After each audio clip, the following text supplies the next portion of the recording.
ग्वालियर राजघराने की राजमाता विजय राजे सिंधिया की आज जयंती है। विजय राजे सिंधिया भारतीय जनता पार्टी की प्रसिद्ध नेता थीं। इन्हें ग्वालियर की राजमाता के रूप में जाना जाता था। राजमाता त्याग एवं समर्पण के प्रति मूर्ति थीं। उन्होंने राजसी ठाट बाट का मोह त्याग कर जन सेवा को अपनाया और सत्ता के शिखर पर पहुंचने के बाद भी उन्होंने जन सेवा से कभी अपना मुंह नहीं मोड़ा।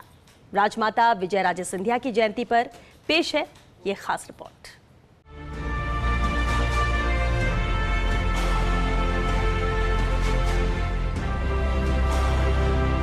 विजय राजे सिंधिया का जन्म 12 अक्टूबर 1919 को मध्य प्रदेश के सागर जिले में राणा परिवार में हुआ था। विजय राजे अपने माता पिता की सबसे बड़ी संतान थी। इनके पिता ठाकुर महेंद्र सिंह जालौन जिले के डेप्यूटी कलेक्टर हुआ करते थे। विजय राजे के बचपन का नाम लेखा देवेश्वरी था। उनकी मां ठाकुर महेंद्र सिंह की दूसरी पत्नी थी। विजय राजे के जन्म के समय उनकी मृत्यु हो गई थी। विजय राजे मां के प्यार से वंचित रही, लेकिन इस दुख के उतार चढ़ाव में उन्होंने कभी हार नहीं मानी। हर दुख परेशानी का डट के सामना किया और अपनी अलग पहचान बनाई। विजय राजे का एक परिचय। विजय राजे का जन्म 12 अक्टूबर 1919 को मध्य प्रदेश के सागर में हुआ था। विजय राजे के पिता का नाम महेंद्र सिंह ठाकुर और मां का नाम बिंदेश्वरी देवी था। विजय राजे के पिता थे जालौन जिले के कलेक्टर। विजय राजे सिंधिया का विवाह की पहले का नाम लेखा देवेश्वरी था। ग्वालियर के महाराजा जीवाजी राव सिंधिया से विवाह के बंधन में बंधी थी विजय राजे। राजमाता की शादी की अनोखी कहानी।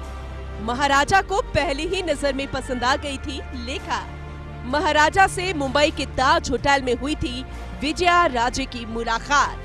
अगले दिन महाराज जीवाजी राव ने सिंधिया परिवार को कर दिया था आमंत्रित। विजया राजे को मुंबई के समुद्र महल में किया था आमंत्रित। विजया राजे को महारानी की तरह परंपरागत मुजरे से किया था सम्मानित।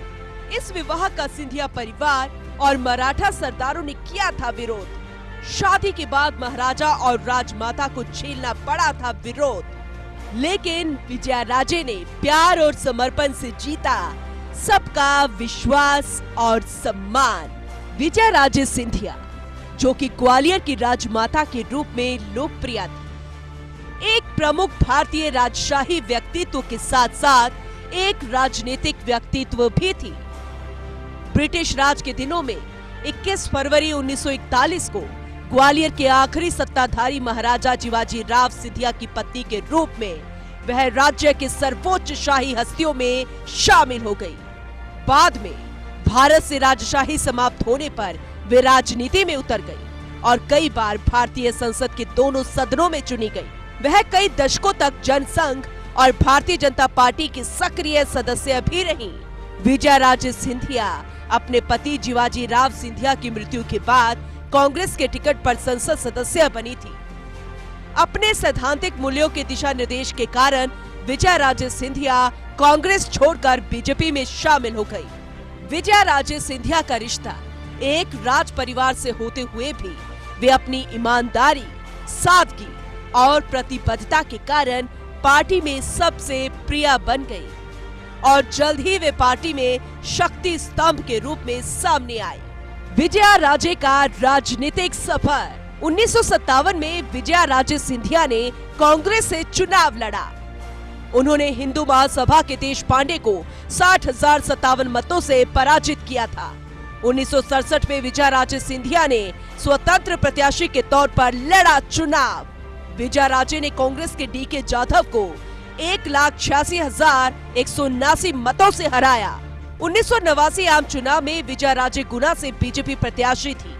राजमाता ने कांग्रेस के कालू खेड़ा को 1,46,290 वोटों से परास्त किया। 1991 के चुनाव में विजय राजे ने फिर लहराया जीत का परचम। 1991 में कांग्रेस के शशि भूषण वाजपेयी को 55,052 मतों से हराया। 1996 के चुनाव में फिर उम्मीदवार बनी। बीजेपी के टिकट पर राजमाता ने जीत की दर्ज की हैट्रिक। 1996 में केपी सिंह को 1,30,824 मतों से किया पराजित। 1998 के चुनाव में विजयराजे ने जीत का सिलसिला रखा जारी। 1998 के चुनाव में कांग्रेस के देवेंद्र सिंह रघुवंशी को भी हराया। 1999 के चुनाव में स्वास्थ्य खराब होने के कारण राजनीति से दूरी बनाई। 1999 में राजमाता ने अपने बेटे माधव राव सिंधिया को दी राजनीतिक विरासत। 25 जनवरी 2001 को राजमाता विजयाराजे सिंधिया का निधन हो गया। राजमाता विजयराजे की जयंती पर राष्ट्रपति, प्रधानमंत्री समेत कई दिग्गजों ने उनको श्रद्धांजलि अर्पित की है। वाकई राजमाता वो हस्ती थी जिनको कभी भी भुलाया नहीं जा सकता। देश की प्रेरणा राजमाता विजयाराजे को फर्स्ट इंडिया श्रद्धांजलि अर्पित करता है। Bureau report, first India.